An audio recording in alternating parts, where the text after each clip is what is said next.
Caitlin, tell me what it means when someone says they want multiple streams of income. Tell the people. Why do the people need multiple streams of income? COVID says it all. What's the difference between having an LLC for your business and being trademarked? For me, I'm trying to get multiple streams of income because I'm trying to retire early. 62, can't do it.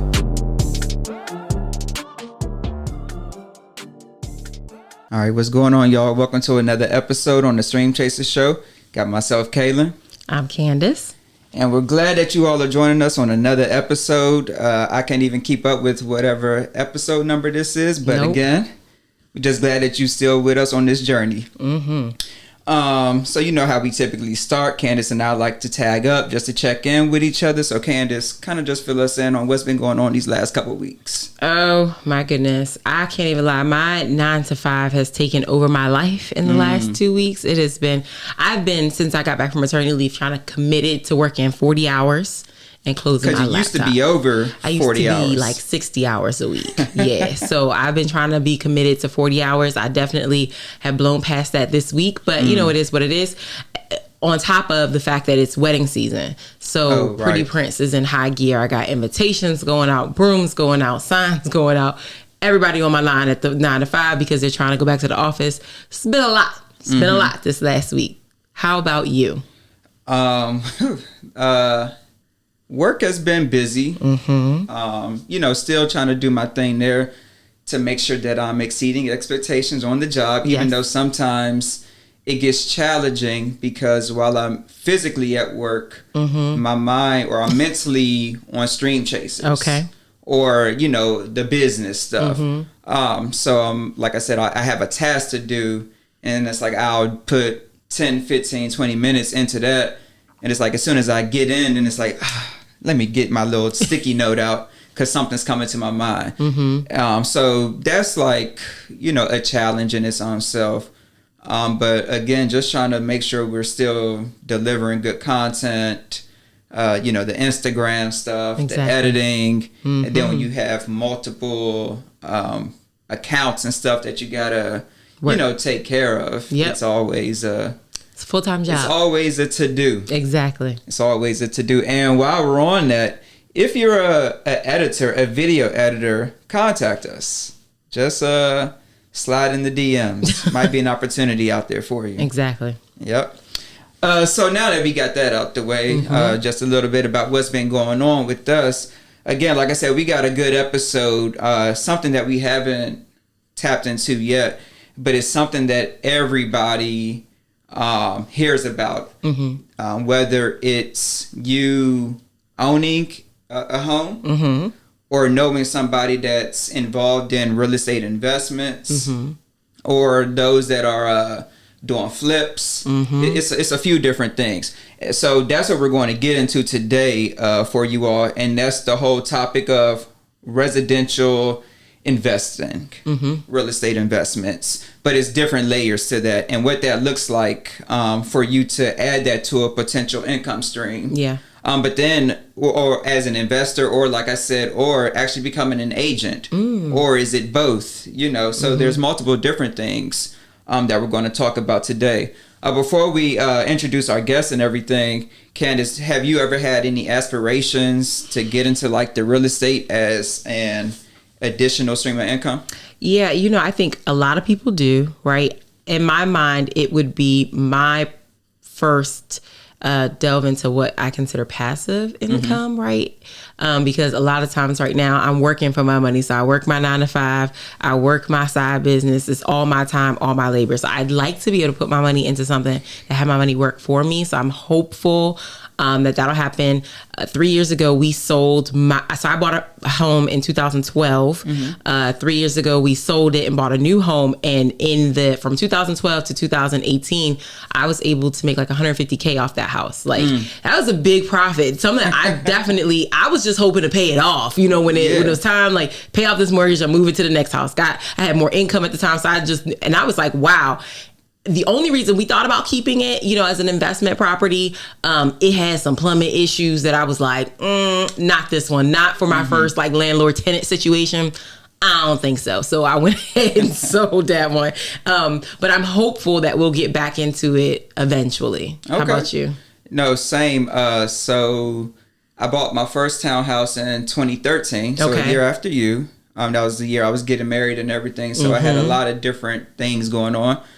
And it was a great townhouse. And then, eventually over time, you want to expand the family. Right. Those type of things. So then we looked at single families. And so then we bought a single family in 2017. Okay. And I actually kept the townhouse. Okay. As an investment property, turned into an investment property. But, fast forward a little bit. So we held both properties at the same time. Okay. Like I said, we had the single family and we had the investment property. Found a tenant, smooth process. Tenant was very good when it came to paying, which a lot of people think that's the most important thing, as long as my person is paying on time. However, there's other things that could give you, or that could be a stressor to you. And in our case, it was just like the nonchalant attitude towards some of the simple fixes. So there was a time, it was a couple years ago, this had to be 2019, I would say. Because like I said, I bought in 2017 and she was there for 2018. My wife and I are out at the Redskins game. It was the season opener, matter of fact. Okay. So we're enjoying ourselves. I know you were. Like, just living a life. You know what I'm saying? Then we get this call in the middle of the game. Or my wife gets this call, and it's the tenant. Okay. Saying like, hey, like, I don't know what happened. Like, water is gushing out everywhere. It's leaking into the garage. Oh no! From the basement. Oh no! So instantly, I'm like, we gotta leave this game. Yeah. Like it just literally messed up my whole vibe. Right. So when we get over there, of course, there's puddle all in the basement, and it is water leaking into the garage. But what really messed with me was, again, she didn't even have the decency to put a towel down. Okay. So common sense is like, if you see water laying on the floor, you either gonna get paper towels or get at least bucket, put a towel to start something. soaking it up. Yeah. It was nothing. Then come to find out, we started digging a little deeper. Mind you, I said, she called us on Sunday. Okay. She tells us, it's been like this since Friday. Oh, so wow. that was really like, I was like, nah. I can't do this. Yeah, at that point, I don't care that you paying me on time. It's like the decency to like, just put something on the floor, and you should have been hit us up. If you saw this was a continuing problem. Right. So, of course, that started the domino effect. So we got that taken care of. Then all of a sudden, it's like, hey, the towel's coming up in the kitchen. So we pay to get that done. Then it's like we had to pay to get the landing flooring done. So at that point, I was like, every time she would call my wife, I was just like, it gave me anxiety. Oh. So I was like, I don't even want the house no more. Yeah. You know what I'm saying? So that was the primary reason. Did you sell it to her?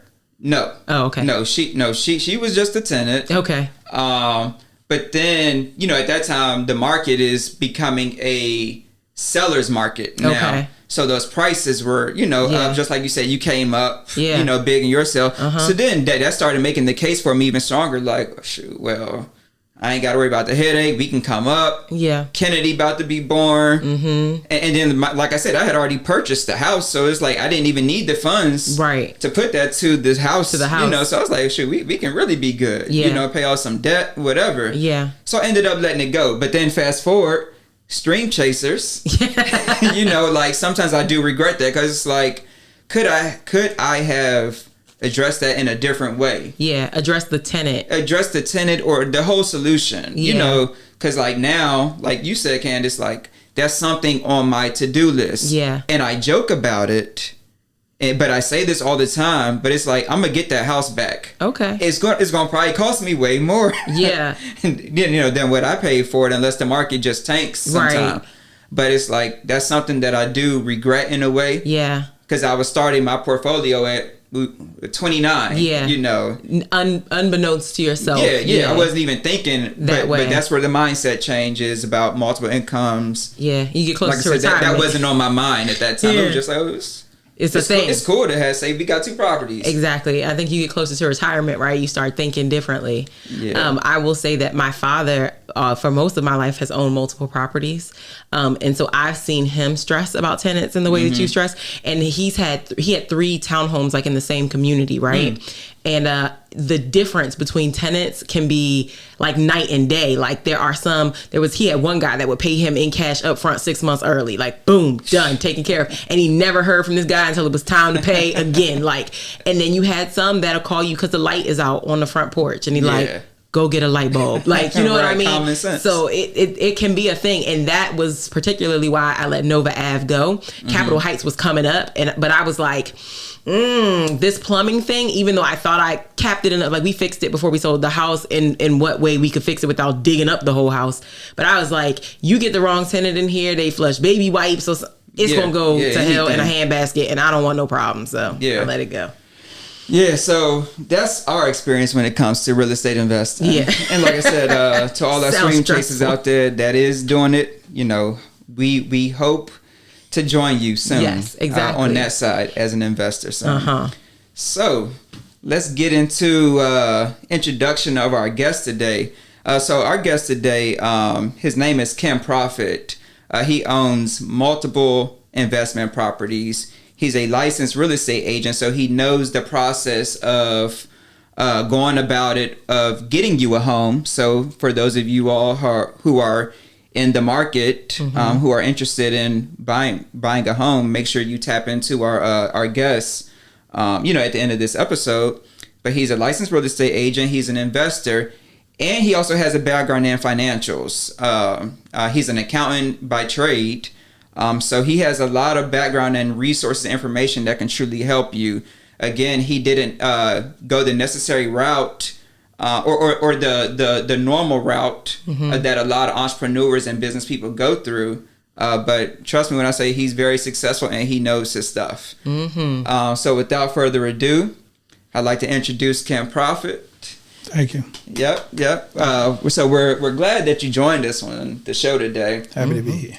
And before we get started and kind of diving into the whole real estate, if you can just kind of let the listeners know about your journey, because we know that a lot of people just don't wake up and say, hey, I want to be a business owner, or I want to be an investor, or I want to do stocks and all that type of stuff. Right. Some people, it is passed down, by traditions and stuff like that. But if you can kind of give the people like your journey of where you started, coming up, how, your life was at a younger age and that type of stuff, and what kind of led you to, where you are now. Got it. Okay. Well, I mean, of course, it started extremely young. I was kind of born with the gift of numbers, math, it came extremely easy to me. So as with many other subjects, come very, very easy to me. But math is just like, I don't even have to think about it. You know what I mean? In my sleep, I can just do it. So from a very young age, that was, I would say, out of all of my subjects, that was the strongest. But I was strong in all of them. That just was the strongest. So with that, when you think about it with math, that and investing go hand in hand. So I did a lot of reading coming up. I tended to not go to school in my neighborhood. So I always had to, and I grew up in Washington, D.C. I grew up in Southeast, then later moved to Northeast. So, and my majority of my family is from Southeast. So I was always traveling back and forth. And you're a kid and growing up in D.C., you know how to use public transportation. Yeah. So with that being said, I kept myself busy by reading books all the time, or reading anything I could get my hands on while I'm on a bus. While I'm traveling, I normally have to transfer several buses. Yeah. So I read a lot. One of my favorite publications was Black Enterprise back then. I loved reading. And you know what? I didn't think about it at the time that I wasn't being conscious about reading about Black people. It just was what I gravitated towards. And so loved always reading. They had plenty of articles in there, but they would always have one article, at least one, that was about the common everyday person who like followed their dream. Either they got laid off and it forced them to go that route, or they made a decision to say, you know what, I'm cashing out my 401k and I'm starting this bakery, or I'm starting this. And so I love real life stories, and that right there always kept it on the forefront of my mind that I could do it, you know, because I knew people did it. Like this showed me people did it. Unfortunately, where I grew up, you know, coming up in Southeast Washington, D.C., not a lot of kids had the same, they weren't exposed to the same things I was exposed to. I had the pleasure of growing up in a household with my grandmother, who was a stewardess for Pan American Airlines way back when that wasn't really fashionable for black women. Yeah. And so she flew around the world, you know, multiple times. So of course she got exposed to all kinds of things.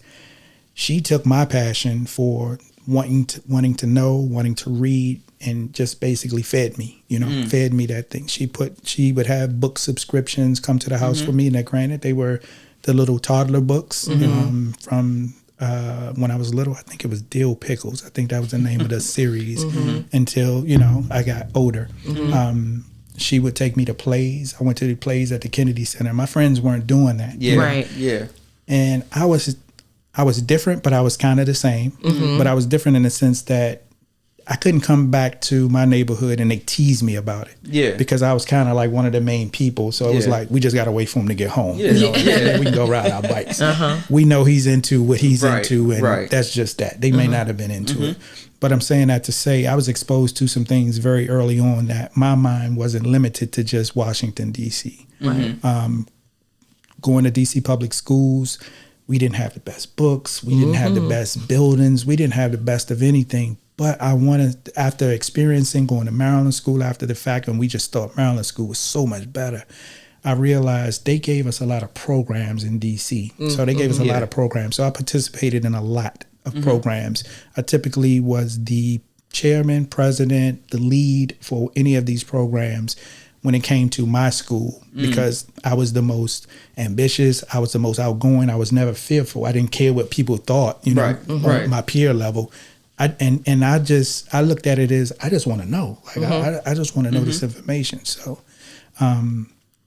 we participated in a program. It was the Mini United Nations. Different schools in D.C. participated in it. Our country was Guatemala. I was the ambassador there.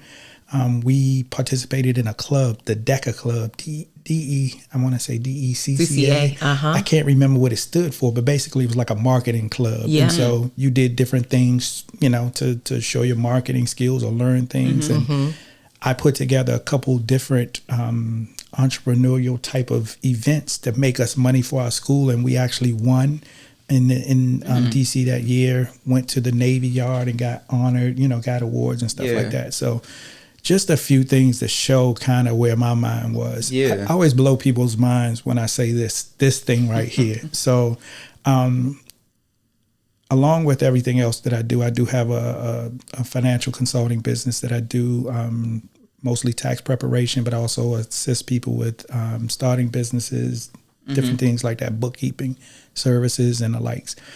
So people always ask me, man, how did you start doing taxes? Nobody likes that. Like, how did you start doing that? And I said, okay, well, I'll tell you if you really want to know. I want to know, how'd you start doing taxes?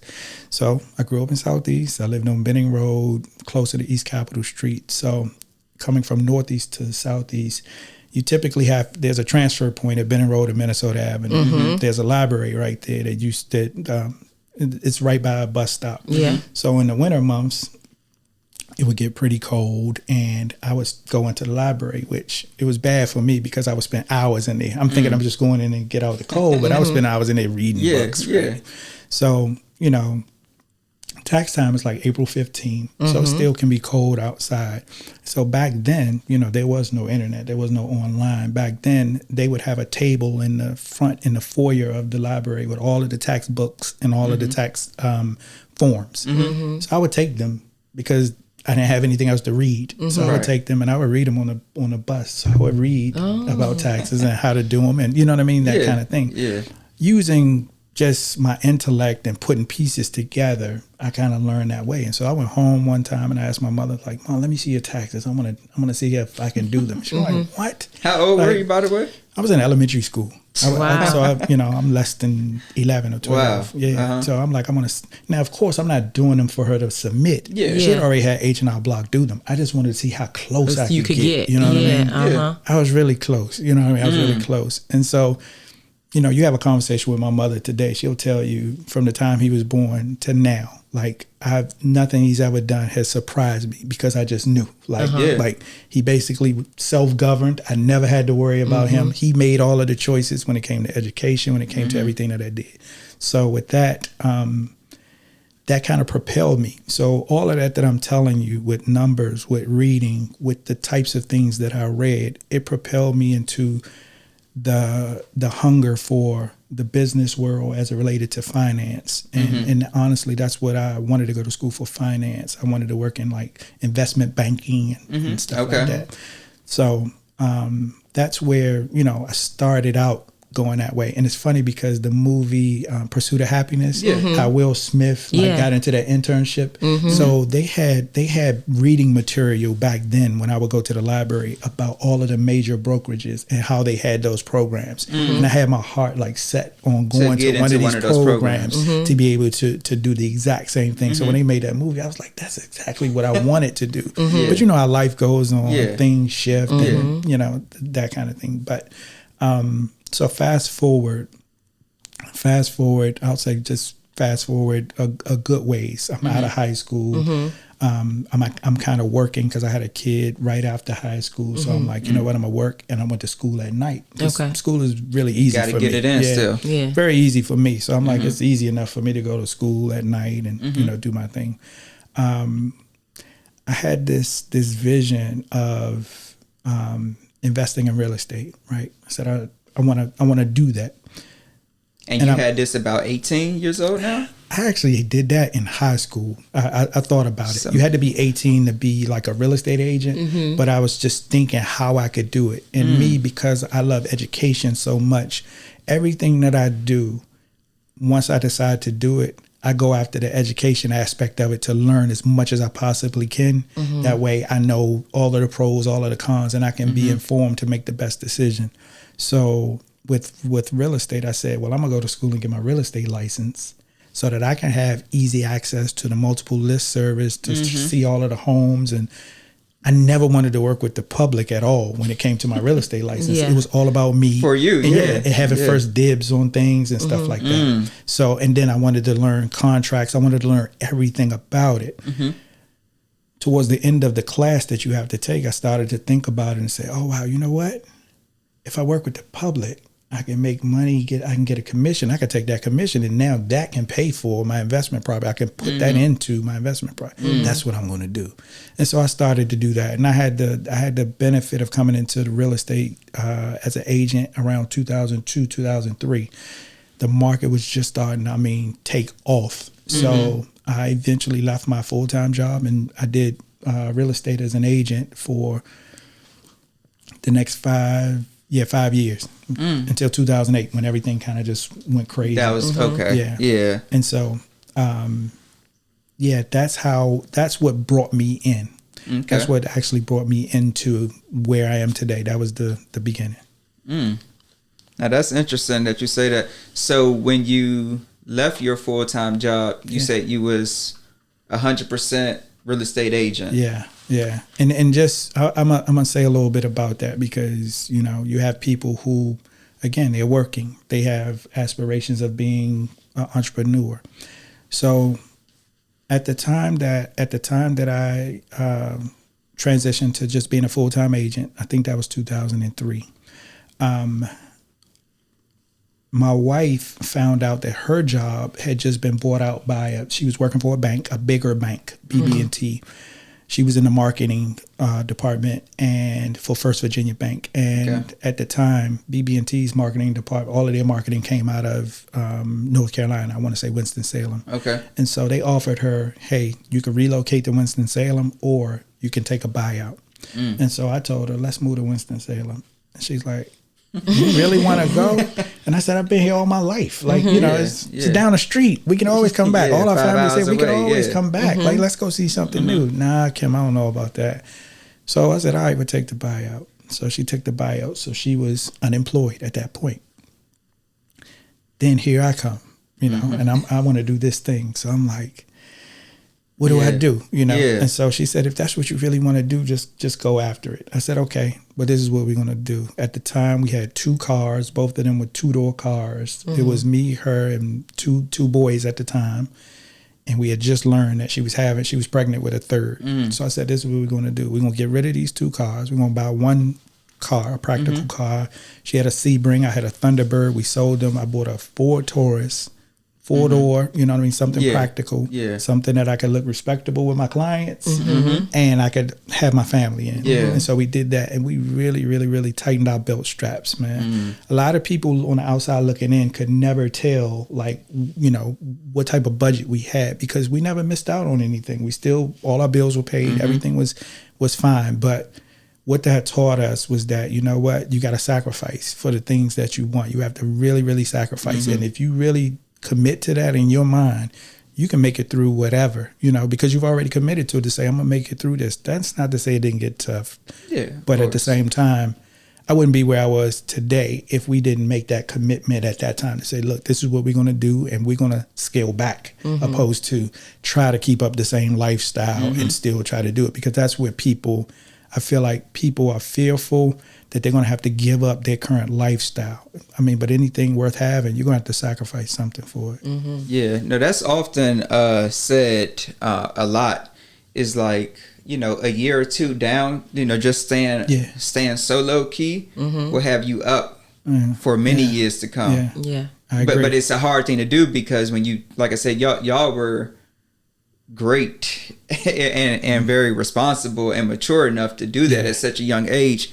Because it's a hard thing to be like, so I can't eat out no more, because like those are the things that you really got to cut in order to get to where you really want to get to. And it's like, that's something I struggle with now, because it's like, all right, I'm going to get on this budget. But it's like, but that means no more Chipotle. And we do Chipotle every weekend. You know what I'm saying? Then it's like, do I scale back on my shape ups, because the price of them is going up. I usually get it every 2 weeks. So it's like those type of things, and it's like I like to get all the shoes, but it's like, it's a hard thing to do. But once you can do it, it's lift off from there. Absolutely. It is. That's funny. My husband and I were literally just having that conversation the other night about scaling back some things, because we did that when we left Nova Ave, and it was interesting because we just had the conversation like, okay, we want a bigger house. We want the kids to be able to go outside, because living in Capitol Heights on those tiny streets, kids can't go outside and ride the bikes. They can't do any of that. So we have 2 kids. We want to be in a bigger space. So we got to scale back, and we did it. And we committed to it because it was something we wanted to do. We wanted a bigger house. So that means, we're going to eat the groceries that come in this house. He is the biggest culprit of eating out for lunch, right? Because he's all over the city. My husband's an electrician, so he's all over the city. So he get to eat at all the places, but nope, you going to take your lunch, or you going to do this, or you going to wait till you get home. And it's like all these things, but you are right. It's not as long in your mind, it's longer than it actually is. 12 months isn't that long at all. Like you can do it. You just have to do it, Yeah, absolutely. I agree. I agree. And I say that, you made a point where you say a couple of years and you can be so up. I don't even go that far. Some people, because again, I have a financial background, so some people come to me to help them build a budget. You know what I mean? Okay. How can I get out of debt? How can I? And when I ask them, I say, well, let me look at your income. Let me look at what you're spending your money on. And then, we can craft something up from them. You'd be surprised at how many people, the first thing when they bring me, their income is over 6 figures. And I'm like, how are you having a problem? You know what I mean? How are you having a problem? I mean, I know it, but I want to hear them. Right. Because if they don't say it, or if they don't really understand what the problem is, then they'll never get it. And the number one thing is going to be this. Yeah, you gotta say it. Admit it. You have to, because the number one thing is going to be your spending. Yeah, that's it. You know what I mean? And you don't have to make 6 figures. It's all about how much you spend. Really? So I'll tell people, and I made this. I was having a conversation with my oldest son about this. Just trying to help him be a better man in terms of his finances and things. And I told him, it's not me judging you, because I had to learn it myself. I just had to learn it on my own, though. You have the pleasure of me helping you and teaching you. Say it. So with that being said, I told him, he had asked for a loan. Dad, can I borrow XYZ? I said, I don't think that's a good idea. And he said, why not? Why not? Yeah. And I said, because you know the money is not a problem with me giving it to you. Yes. But what it'll do is it'll enable you to, every time you feel a little discomfort, you want to do that. Yes. I said, you're going to have to experience that discomfort so that you know it's okay. Yeah. And then I can weather through this. I said, because I had to make that decision for myself. Me and a buddy of mine, one of my best friends, we could loan each other money, back and forth with no problem. Like he asked me for money, here it is. Yeah. I told him, I said, listen, man, I'm not asking you for any more money. He's like, why, what's up? It's all good. I said, nah, I'm just making a commitment to myself that whatever I don't have, I just don't have it at that time. Yes. Because I want to break that chain and I want you to know if I come to you for something that I really, really need it. He said, all right, if that's what you want me to do, I'll hold you to that. I said, yeah, hold me to that. And he'll tell you today, he said, he's never asked me for a dime since that day.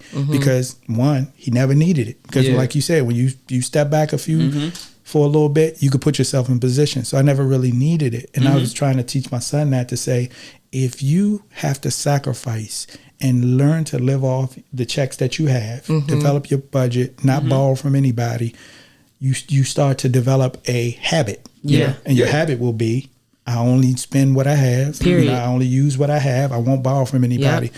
And you won't even have the need to do that. So that's why I said, that's why it's not a good idea. I'm just trying to help you be a better man. It's funny you say that because, and I'm going to put my brother business out there real quick, but I have a younger brother. He's 6 or 7 years younger than me, 7, I think. And he was asking me at one point for $50 every 2 weeks via Cash App. So I'm his older sister. So I'm sending it to him, boom. But he would send it back to me and I just let it sit in Cash App because I don't need it. And then he'd be asking for it again in 2 weeks. Same $50 you're borrowing over and over and over. And I stopped him. I said, let me ask you a question.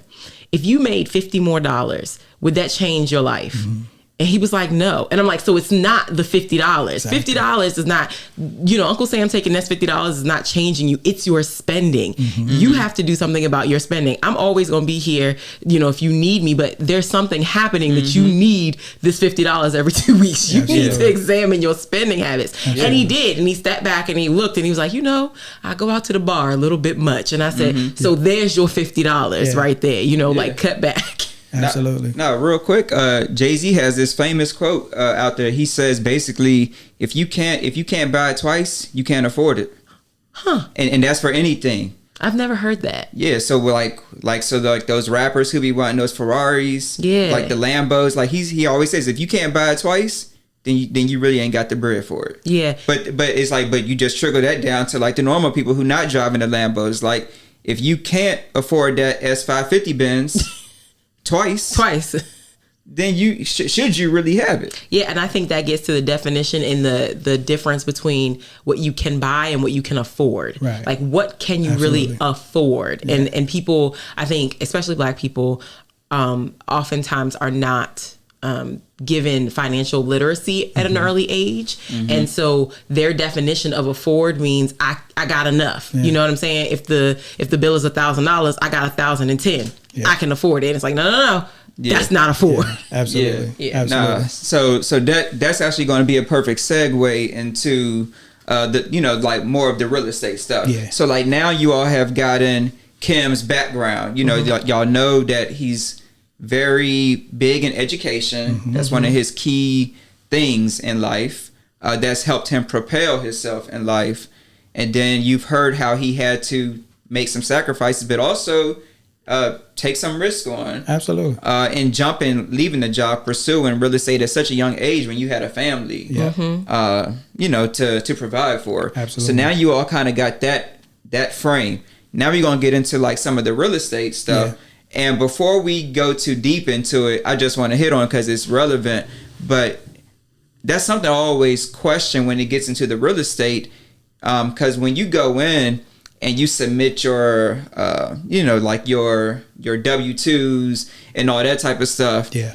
And they come back and like, oh, you're approved for $1 million home. Yeah. It's like, oh, I know I can't afford no $1 million home. Yeah. But it's like, are y'all trying to set me up? You know what I'm saying? Because are you trying to set me up? Because the average person, if you're not financial literate, they're gonna be like, oh, I got approved for $800,000 home, babe. let's go get the 6-bedroom, Yes. 3-level, you know what I'm saying? With the pool game room, and the everything. pool out the back. Yeah. Finished basement, new build. But it's like, that gets a lot of people into trouble. Yeah. You know, but I'm sure we're going to we're going to cross that path on this show. But yeah, so getting more into like the real estate stuff now. So for a first time home buyer, Yes. we're going to get into the investment, but first we just want to secure their first primary home first. What's the biggest thing that they need to have in order to come to the table? Like, or should they be focusing on? Should that be making sure all my finances are together in terms of like making sure I have some money in the bank? Or is it making sure I have my credit together first? Because like, what if they have the 25K already saved, but my credit is off the 500s? Right. Or the reverse. I Or have the an 800 credit score, but I got $25 in the bank. Yeah, yeah, or the reverse. So like, what would be some of your advice to a new person that's in the market? Because like I said, I'm sure there's a lot of people watching this that are in the market that would love to get out the apartment to purchase their first property. Absolutely. So you talked about two of the first things that people think about: finances and credit. Like that, when they think about buying a house, those are the first things they come to, but they're not first. We talked about it already. I've said it. It's my whole way of life. It's how you spend? They have to educate themselves. They have to educate themselves about it. And nobody, You know what I mean? I know a lot of people not doing that. No. And this is the thing, you know, I'm going to say this really quick and then I'm going to get into to that. So when you say I know a lot of people aren't doing it, they aren't. And I'm an advocate for educating yourself. And I wish that in order to get a home loan, it was mandatory for you to take certain classes to actually get a loan. With that being said, I will have people that come to me that want to buy a home. I'll give them the education in terms of what they need, the pros and the cons. My platform is give you pros and cons, empower you with the information to make you feel comfortable about whatever decision that you decide to make. So when I'm gone and you're in that property a year from now, you still feel good, or either you feel bad, but it's going to be about your decision, not anything that I told you to do or I made you do. I want you to know. I want you to have that power. So with that being said, they'll come to me. I'll lay it all out for them. And, you know, their fingers crossed, arms crossed. They got their mother praying. Everybody, you know what I mean? They're hoping that their offer gets accepted for this property. Right? It gets accepted. They are so excited. Everything is great. That's that big hurdle. Yeah. And so we're into it. Now the lender is saying, okay, I need this document from you, that document from you, this document from you. And in true fashion, it becomes, now I'm arrogant. Now, you know, I have the power. Yeah. Oh, really? They asking me for this 3 times. Oh, wow. I mean, seriously. Yeah. I gave it to them already. It's like you were just begging. You were just begging. And now you have the arrogance to say they asked me for a document 3 times. I said, let's flip the script for a second, because I think you losing sight of what's going on here. You're borrowing $300,000 from these people. Yeah. And you're crying about sending a document, a document, Just for proof. not any money, a Yeah. document. I said, what if, let's redo this in reverse. When you went to them to get a pre-approval, what if they framed it like this and said, hey, based on everything you told me, I'm willing to lend you $300,000, but here's the catch. I might just ask you for a few documents 3 or 4 times if I feel like it. Can you deal with that? You know what their reaction would be? Oh, yeah. You can ask me 10 times. Yeah. Because it's before they actually got the go ahead. Got it. Now that they got it, now, and I see it so many times. That's crazy. I'm saying that to say, if they had the education up front, if they knew what to expect up front, all of that, then we can talk about the financial part. We can talk about the credit part. We can get into that, because by me having the background that I have in finance, that's how I work with all of my buyer clients that come to me. Our first conversation, we're going to talk about educating them, talking to them about that. Then when I feel like, okay, they got a grasp of that, we'll talk about the financial aspect of it. And what you touched on in terms of getting qualified, because I have a financial background, I explain to them that process, meaning here's what the lender does to qualify you. So when they tell you you're qualified for this purchase price, that's really just a number in the air. Really what they did behind the scenes, they took your income, they divided that by 12, your annual income, divided that by 12, and you have a monthly income amount, just a gross amount. When they pulled your credit report, they looked at the credit scores to make sure you even qualify for any of the loan programs. That's just to get you in. Once they say, okay, this person has a score that can get them in, now let's count up the monthly amounts that they have to pay for the debts on their credit report, not the total amounts. People get that misconstrued. It's just the monthly amounts, because what they're trying to get is what's the ratio of your monthly debts compared to your monthly income. And you'll hear people say that as the debt to income ratio. The reason being is because they have lenders have ratios that they go by. Most of them follow what they call Fannie Mae guidelines. So there's certain percentages that they have to stick with. We're going to use 50% because that's kind of, about right where they can go. So if you were to make $10,000 a month, that's $120,000 a year. What they're saying is if we took 50% of that, then we can use 50% for all of the things that hit your credit report and your new monthly mortgage. So you can use that $5,000 to cover all of that. Now let's say you got a couple student loans, you got a car note, you got some credit cards, those types of things. They add up to $2,000. Okay. Right? Remember, we can use 5 for everything. Right. So when we deduct that 2, now you have 3 to use for your monthly payment. That's what you're qualified for. That's what you qualify for. That's what, not $400,000. And here's why. Because where we live, it's different. We have Maryland, we have DC, and we have Virginia. Right. 3 different places. You can take a $300,000 home in each one of those places, and they're gonna look different. And your mortgage will be different on each one of them because you have different taxes. Yes. You might have an HOA fee. You might have a condo fee. So that's why you can't just you can't just do that. Taxes. You can't just say $300,000. Okay. And they're like, wow, I thought when they gave me this letter and it said this, and it's like, nope, that doesn't mean that.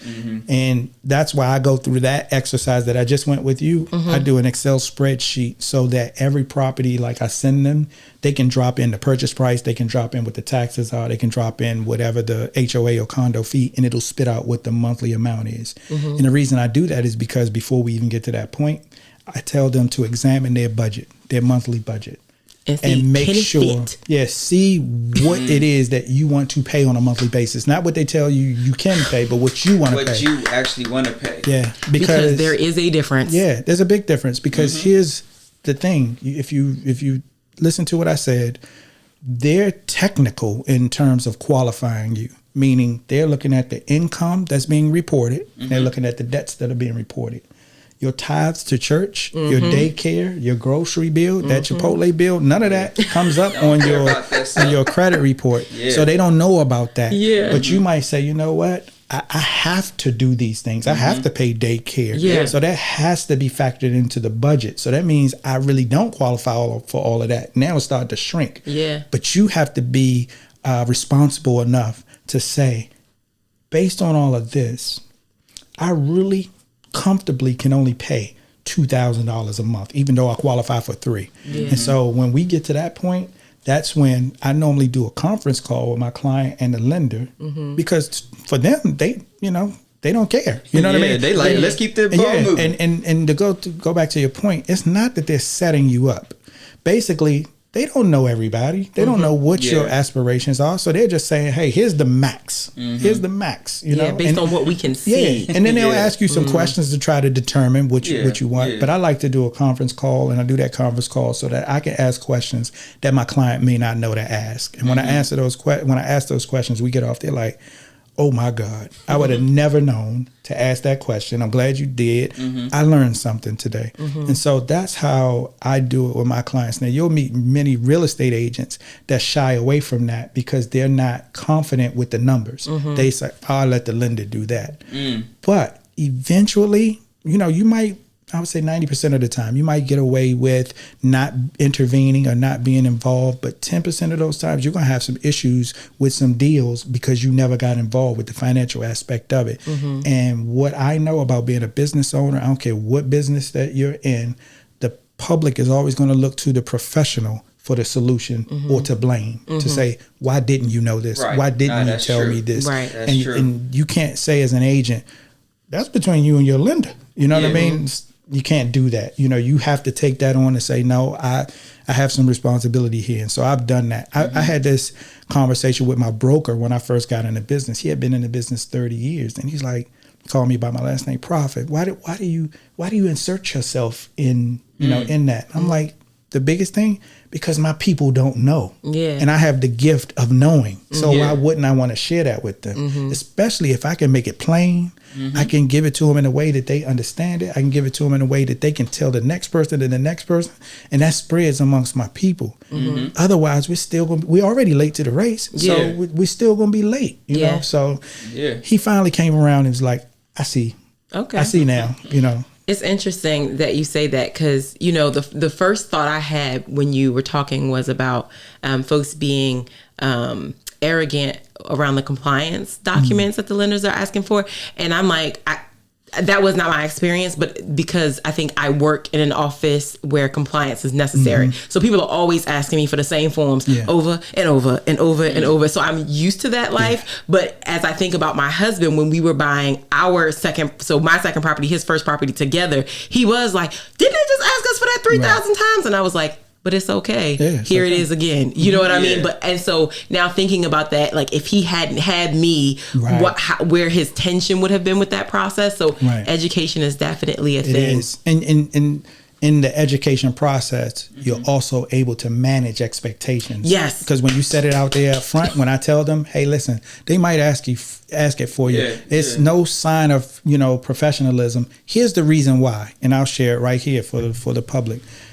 Many times the lenders are asking for these documents multiple times. It's because, let's say you went to a Wells Fargo or a Bank of America to get your loan. Okay. They don't actually own that loan for long. They make more of their money servicing that loan and charging you an origination fee to basically start this loan. But we're going to package it up with multiple other loans and sell them on a secondary market to any type. It could be me, you know what I mean? Any type of investor. But remember, I talked about Fannie Mae guidelines. They're guidelines as it relates to selling loans on the secondary market.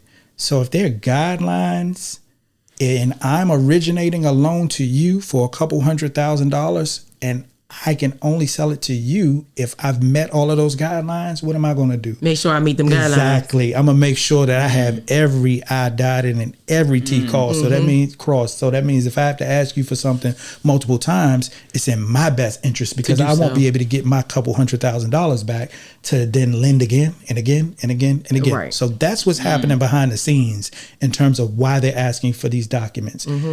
The majority of the time. I'll say the smaller part of the time is somebody misplaced it, somebody didn't do it. You know what I mean? But I think that's not the norm or the majority of the time. The majority of the time, they're trying to make sure they covered themselves to be able to sell that loan down the line, to be able to get that money back and then originate another loan. But again, the public's not going to know that. They don't even understand that. I have clients that call me back thinking that because their loan got sold, their house got sold. And I'm like, that's not how it works. You know what I mean? That's not how it works. So, Now, so before we keep moving on, I have a question about that. Sure. So, just a little, maybe a few weeks ago, somebody was sharing with me and it went over my head, but they was going into that whole thing of how you can purchase somebody's loan, like somebody can come purchase my loan, and it don't got to be no big, grandiose company. It can be Candace and Kaylin, absolutely, LLC, and it's like I want that loan, absolutely. So that's a legit thing. Absolutely, of course, there's going to be some regulation to it and stuff like that. But let's just say you hit the Powerball and you got $50 million and you want to get into the loan business. So you become the bank. Yeah, you become the bank. You can do that. They're private investors, and this comes into if you've ever had a conversation when times were a little rougher. So people were trying to do modifications of their mortgages and things like that. You might have had two people that both thought that their loans were with Bank of America because that's who they pay their mortgage to. And they're like, I mean, they could have the same identical salary. They could work for the same place, the same loan amount. Everything could be the same. And when they went to go get modifications, one person got it and the other person didn't. And they didn't understand why. It's because two different investors own those loans behind the scenes. So if I were the one that owned the loan, when they submitted their modification application to Bank of America, Bank of America is then sending it to me. They're packaging all of that up and sending it to me. And I might say, no, I'm good. I'm not giving them a modification. If we got to foreclose on the home, we just foreclose on it. I'm okay with that. You know, whatever my strategy is. The other investor might have said, nah, I'll take pennies on the dollar. I'm okay with it and I'll move on. So again, it doesn't have to be some conglomerate, you know what I mean, that actually purchases loan. Like, you know, you can have some capital and say, this is the game that I want to get in, and that be that. That's just like how when you say you sold your house and you sold your house, let's say your house was mortgage free, like you had paid it off and you want to sell it. Guess what? You can sell it and you be the bank. They pay you. Yeah. You giving them a mortgage. Yeah. So even though you don't own the house anymore, you own the loan on the house, and you're making interest off that if you wanted to. You Interesting. Know what I mean? So and you could do that back to back to back to back. You become the bank at that point, and that's lucrative money. So when you think about your mortgage payment, and when you look at it and how much of it goes to interest and how much of it goes to the principal, that interest, that's all income for the person that owns that loan. And that's where they take all your money at. Exactly. Because the principal be straight. Yeah. Man, I think my mortgage payment right now, because now I'm only 3 years into this current house, is all interest and taxes to PG County. That's it. It's like $5 the principal. It'd be like $200 only goes to the principal. That's pretty much it. I'm gonna say this really quickly for your viewership. So if you have a 30-year mortgage, here's something real quick tip. If you have a 30-year mortgage, let's say your mortgage is $2,000 a month. Okay. Right?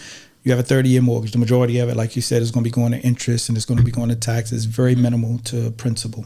If you make one payment a year that's equal to your mortgage payment, $2,000, and you make that go to your principal. If you did that, you would pay your loan off in 22 and a half years versus 30. You would shave 7.5 years off just by making that one additional payment. Yeah. You got it, Kayla? Yeah. Here's an easy way that you can do it. You can do it like this, like just for the person that says, well, I don't have an extra $2,000 to do that with. Okay. If your lender will allow you to pay your mortgage bi-weekly, a lot of people get paid bi-weekly. Right. So if they say, you know what, I'm going to pay my mortgage bi-weekly. You notice when you get paid bi-weekly, you get one extra check twice in a year. Yeah. So those two checks would equal one whole payment, and you would be able to do that. It wouldn't disrupt your lifestyle much, if any. You probably wouldn't even see it because you would just be, this is just how I live. This is the amount that I get. But you would pay your house off 7.5 years faster. You pay the loan off 7.5 years faster than if you just paid normal. Now you can always do that. You can always add more. You can always do whatever you want to. And when we talk about, if we get to the part where I talk about my properties, I'll tell you what I do when it comes to those. Yeah. Yeah. Now that's good. Candace, you got anything else? I mean, it's a lot, trying to help out first-time homeowners. Yeah, first-time home buyers. They are special people. It's funny. And like I said, I don't know. I mean, I've only bought 2 properties, right? But I think given what I do for a living and probably given my exposure to it, right? Because my parents own their home, plus my dad has his own properties. The process wasn't surprising to me. So to hear that people need that level of education is not even something that I consider when I think about like the services that a real estate agent brings to the table. I also had a really good real estate agent. I was just about to say that. I think we had the same real estate agent, right? Same real estate right, agent. and he was really good about walking us through the process. The other thing is I did go to school for finance, right?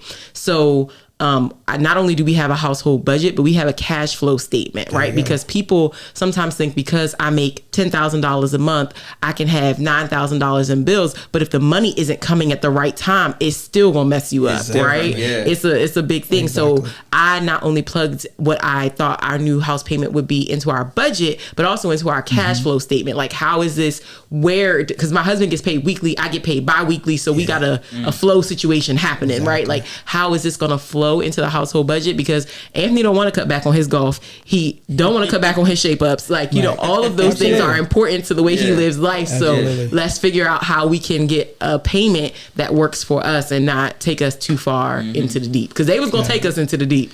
If you don't mind, just for your viewers, I want to expand on the cash flow statement, because it's more of a, I think of it more of a forecast, because you're kind of planning out into the future. So for those that aren't really, you know, sure what that is basically saying, let me do a schedule month to month to month, going out into the future of how my money's going to come in, what I anticipate to come in and what I anticipate to go out. So when I see the bottom line every month, I can see where it might get low. I can see where it might be high, and I can make decisions based off that. That's what businesses do. Businesses do cash flow forecasts so that they can plan out in the future how to do anything strategic that they're trying to do, because they don't want to be caught by storm at some point. Was like, well, if you'd have did a forecast, you would have saw your cash was going to dip below your reserve level at this point right here. And that's a no-no. So you might want to put that decision off until another time. Exactly. So that right there for your household is critical. And you know, we were having that conversation a little earlier about basically applying accounting principles to your personal finances, having a balance sheet, having a profit and loss statement, as well as having a cash flow forecast. So I'm all for that. Yeah. When I met my husband, he was paying all of his rent with one check.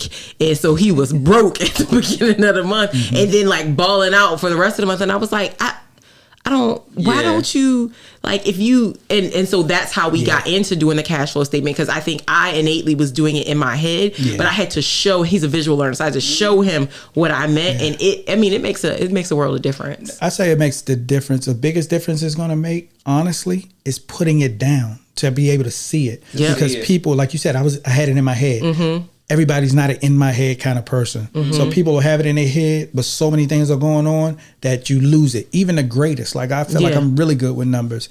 I have so much going on that things slip. So it needs to be on paper. The moment you can see it on paper, it will reveal things to you. You're like, oh, wow. Okay. So if I can just cut this out, or if I scale back on that, or you know what, I do. Now that I put this out, I have more than enough, you know, disposable income. Where's it going? You know, what's Where happening? is it going? What's happening with it? Yeah. So if you do that, you know, and you don't have to do it long. I mean, matter of fact, you could do it in retrospect. You can go pull your bank statements and put them in categories and see what's what and say, wow.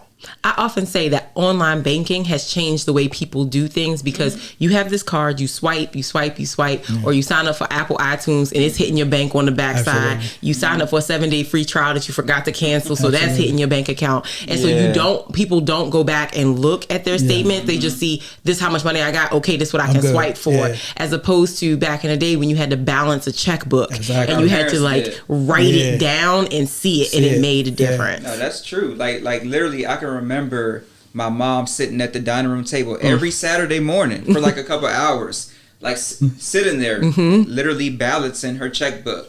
All the debts, whatever, and the credits. Like literally saying, all right, I paid this. This is what I have coming in, like every Saturday. Because that the key to that is, and that basically is what we call accrual accounting. So basically, because it's in your bank account, doesn't mean you have that to spend, because you wrote some checks that haven't actually been cleared yet. So with that being said, the balance in your checkbook, that's the balance. That's not what really she what's always tell me. in your bank account. Yeah, she used to tell me that all the time. Yeah, absolutely. No, but that's so something before we move on. I think that's something good that I'm going to apply, is this whole statement of cash flows for your personal, because I've never thought about applying. You know, it's like, you can have a budget. You see like your yearly, the yearly budget month to month, but actually having a cash flow statement, I think is great. Here's something else that I encourage, from a financial standpoint. This is for homeowners or anybody. I encourage them. They don't like to hear it. They don't want to do it, but I tell them there's a benefit to it. And that is, put all of your bills on auto pay. Oh, no. Put every last one. I think Candace said something about that. Right. Put them all on auto pay. Oh, no. Yeah, see what I mean? That's a little scary. I told you. But it will hold you accountable. You see what I mean? Oh my God. You know what? Now you know in the back of your mind, my God. I can't just go spend. You know what I mean? I can't just go do that. You taking away my funds, because that's why I don't. Because I'll be There because I might not want to pay this bill in the beginning, because I might want to just buy. See what I mean? Oh my you God. put it on auto pay. That made my eye water. You put everything on auto pay, and you watch how cognizant you are about the things you do. You are right about how that. you swipe. You gonna like, yeah. I might have to let that You one. got some ones that they don't care. They just gonna bounce them. No. But then you gonna have the ones that are like they're scared. Like, I don't want to keep paying whatever it is. Yeah, $40, $29. Yeah, whatever in that it section. is. No. Yeah, they don't want to keep doing that. And again, it becomes a habit, and you're like, wow. This didn't help to improve my credit because I've forgotten to pay some things sometimes. Yeah, you so never miss a yeah. payment. It's helped my budget because, man, I didn't save more money than I ever saved. But you have to be at a certain point in your life to be able to say, all right, that's it. You know, because people, That's crazy. you know how we do. We want to see that money sitting there. We want to just see it sitting just there. in case. Yeah. Because I got that's two my whole bills on thing. auto pay. Yeah. 2. That's Yeah, it. yeah. Geico, my insurance, and my Verizon Files. That's it. Yeah. everything else. I ain't It's like you want to control it. Yeah. I ain't gonna lie, like I've gotten better because you get also with the auto pay. Sometimes you'll get the discounts, Discount. Yeah. and stuff. That's So why I it's got like the Geico on the auto pay. So I do have Sprint, Vivint, Verizon. Vivint. I forgot about Vivint. That might be it. Yeah. Just I thought I had more on auto pay. No, I have everything on auto pay. Everything on auto Everything, pay. because this is what I'll tell you. The more successful you become in your Yeah. business, that means you're going to be busier. Yeah. You're going to That's- forget. yeah, You know what I mean? and You're that's- going to forget. Now that is something that we've been running into a lot in the house. So I am the financial person in the house because my husband is a spendthrift. If he see it, he'll spend it. So I do the budgeting, but because I've been getting busier, I've been forgetting, This which is is my a point. problem because you don't want that to hit your credit score. That's my Luckily, point. I've been catching it before it gets to that 30 days, but it's like I don't have time, and so Yeah. now you want me to put my bills on auto pay, and I Got to. feel sick about You it. have to. Yeah. You have That's to. a- And so I have my clients do the same thing, or the people I'm consulting with, they do the same thing.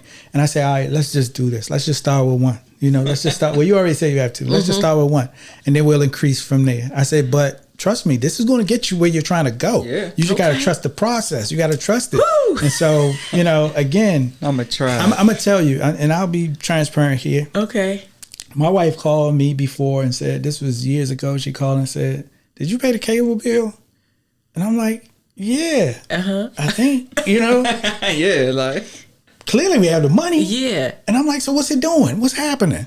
I said, well, go and plug it back in all the time. I'm like, God, yeah, trying to Yeah. I gotta make this payment, man. So I had to make the payment. And again, like how I said, I had a conversation with my buddy. I had a conversation with myself. Kim, you have this money. Why are you not having this being taken care of? They got it set up for you. Why don't you utilize it? You don't have to worry about it no more. Yeah. So that's what I did. At a minimum, if you're not ready to do auto pay, at a minimum, I would say most credit or most vendors will allow you to schedule the payment at least. Yes. At least you could Yeah. schedule it and Yeah, say, so let me I just do schedule the that. next one. You know what I mean? Yes. It won't go past that one, but at least let me schedule it so you know it's going to hit. Again, it'll do something to your mindset to say, man, what day is that payment going to come out again? Like, I can't be playing around, you know, with this money. So I think that'll help people's financial budgets and you know, in a mindset. So I'm gonna let this sit in my spirit. It's like we could end the episode right now. Like cause I need to let this sit in my soul and figure out how I feel about auto pay. I get the concept makes so much sense to me, right? Like the idea, how about this? I'm gonna make this commitment. Here we are on the air right now. There it is. I'm gonna make a commitment that I have 3 bills on auto pay. So I got Vivint, Geico for insurance, and Verizon Files. I'm gonna move up to at least 2 more. So by the next time we talk, There it is. I'm gonna move up to 5. Yeah. There it is. And we'll see what happens There it after is. that. There it is. Yeah. And I feel like you make a good point though. Like you really do. And it helps you stick to your statement of cash flows too. Like, because one thing that I have a habit of doing is like moving things around. Like I look and I'll be like, okay, so I see what's going on here. Well, nope, moving this bill down here, gonna do this. But when you're on auto pay, you just gotta do it. Yeah. Yeah. Okay. Yeah. All right. Okay. So. So just real quick. So like, I think y'all are absolutely right about the auto pay. So I'm gonna try it. Like I'm literally going to try this whole auto pay thing, because I'm like Candace. I have gotten into the problem, or no. What really happens to me? So towards the end of the month, that's when I go and set up all my. I get my black book out. Start looking at all the bills, see what I need to pay. And what screws me sometimes is sometimes USAA might not be working or something, or there's maintenance. That is. So then I put the little note like, all right, I'm going to come back. Yep. And then that month go by. Yeah, exactly. And then at the end, it's like, hey, well, lately, so like if it happens in the last year, they'll be like, hey, we know COVID is going on. Exactly. But, just want to remind you to pay this bill. So now I'm definitely going to attempt to do that. Yeah, I'll tell you, it just, it takes you into another place. And again, I know people have a tough time accepting it or wanting to do it. But deep down, like she said in her spirit, deep down, you know it's the right thing to do. Yeah. Here's the next thing. The next step to that. Here's the next step to that. There's another step? No. This is, to me, it's a good byproduct of it. Okay. In my opinion. Yeah. When you put your things on auto pay and everything's being taken care of, you know what happens? You don't even pay attention to payday anymore because you're not concerned. Everything's being paid. So you don't have to look to see how much money I got, how much money. You don't even have to look. You just know everything's covered. I'm good. At a minimum, you're just going to look to see, did it happen? Like, did it happen? And you're like, okay, I'm good to go. And it does this thing for your mind where payday will come and you might be so busy with what you got going on, your business, with work and the kids and the family that you like, oh, I got paid Thursday. Yeah, I didn't even realize it. Yeah. You know what I mean? Because you're not running to the computer to have to make a payment, schedule things, or do things. Let me see how much money I got in the bank. Everything's on autopilot. It's just going. And then, like you said, because like that's something that I struggle with. So it's like because Candace and I both have business stuff to do. So, and I know the time that it does take me to sit down and do the bills. But it's like if I do put that on auto pay, now that's an hour and a half that I get back into my time to relax or focus on something else. Or focus on something else. And the other thing is that if you are truly sticking by what folks should know, I think, is that if you are truly sticking by your cash flow statement, right, and your bills are on auto pay, what will happen is they'll be like, how do I know how much money I have to spend? Right? Because you know what your paycheck looks like, especially for salary folks. You know what your paycheck looks like every 2 weeks or every week. You know what your bills are.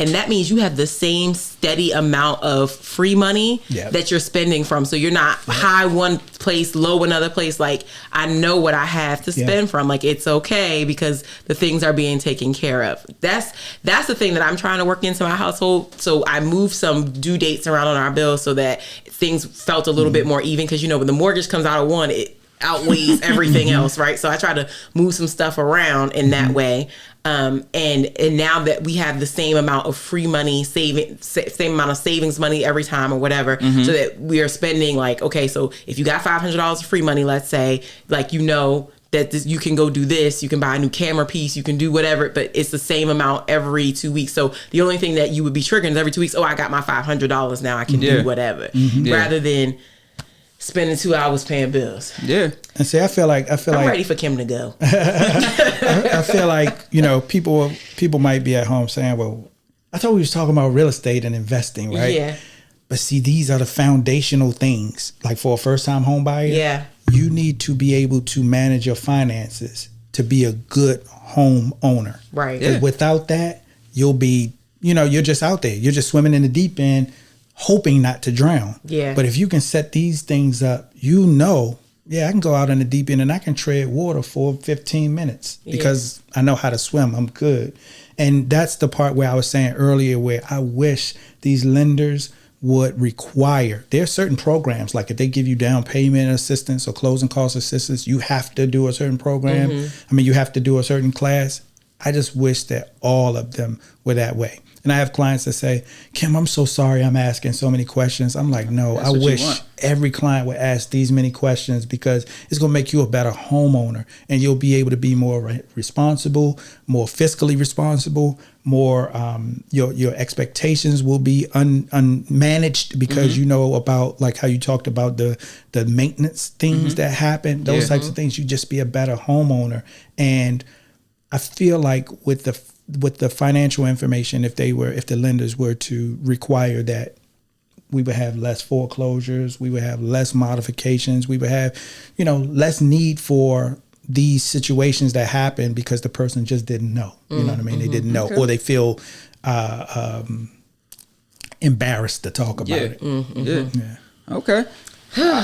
All right, Stream Chasers. So we did this a little different. So what we're gonna do? We're gonna end this segment here, and you're gonna have to tune in next week, where we're going to really get into the true real estate investment. So what you got here was a primary or the preliminary way of how to get into real estate, one, as a homeowner, because you can't, most of the time you don't become the investor without at least securing your first one first. Right. So you got some background information on that and the financial aspects. So you literally just got a financial literacy course 101 in this episode. So please tune in, set your notifications, subscribe, do everything so you get the alerts on next week's episode when he comes back to talk about the real estate investment part. Because now you got the money, the $500 that you're able to save every month. You didn't let that bill for a year. Now you got some little cash where you can go to the bank and say, hey, I got the down payment for my investment. But that's what we're going to get into. So check us out next week. Whew, and you just got paid. Just got paid.